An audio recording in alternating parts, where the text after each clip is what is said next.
We do also see sculpture coming out of German Expressionism. And for that, we need to look at Wilhelm Lehmbruck, who is deeply affected by World War I. His sculptures exude a quiet mood, but possess a compelling emotional sense. And the piece we're going to look at is Seated Youth. Now, in it, Lehmbruck tried to emulate the psychological energy of Rodin, specifically the energy that we see in the burghers of Calais. Now, whereas Rodin will use facial expression as his primary tool for getting across the emotions that these men are facing as they go to their death, Lehmbruck instead gives us a blank face, quite literally a blank face, and instead uses body expression, really the composition and form of the body itself. Now, why is he going to do that? I mean, after all, Rodin does some of that. We see arms and legs moving, we see gesture, whereas Lehmbruck, we see very little of that. But there's a reason. This piece actually speaks directly to the starvation caused in Germany by World War I.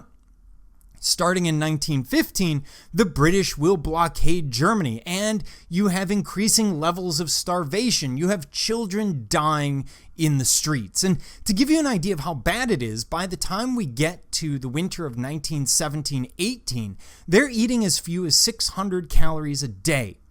And that would be roughly the equivalent of, say, 2 Snickers bars. And that's definitely not going to get you through. Now, put yourself in a civilian sort of household at the time as a mother or a father.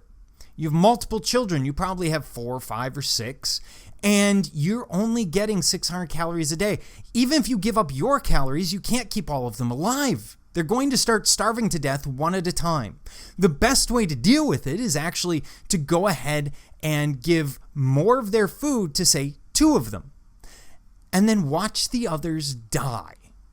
Imagine how horrific that is. I'm trying to save these 2 so that someone survives, but that means I have to watch the other 2 die or take a more active approach to ensure that death is painless. Just imagine how horrific that really is. And now you understand what Lehmbruck is trying to capture. In it, he uses the elongation of limbs, slumped shoulders, and hanging arms that create an undertone of anguish.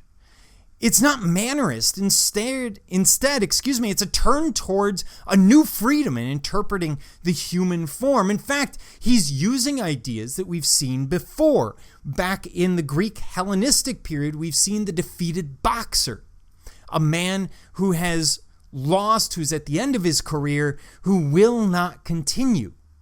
And the same body language that we see in the defeated boxer is happening there in Lehmbruck's Seated Youth, except the face is down. He's removed that element.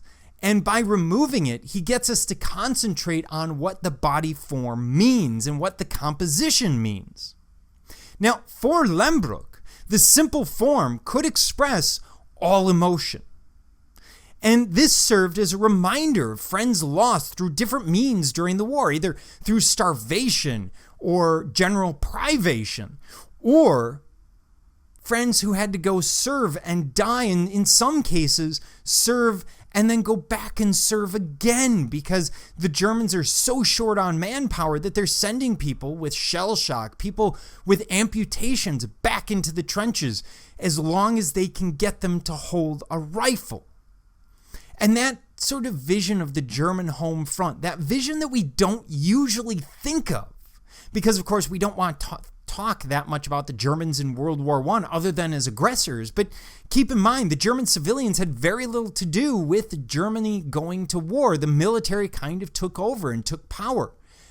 And that's what Lehmbruck's trying to capture, the suffering of the civilian population and what's really happening in Germany during the Great War.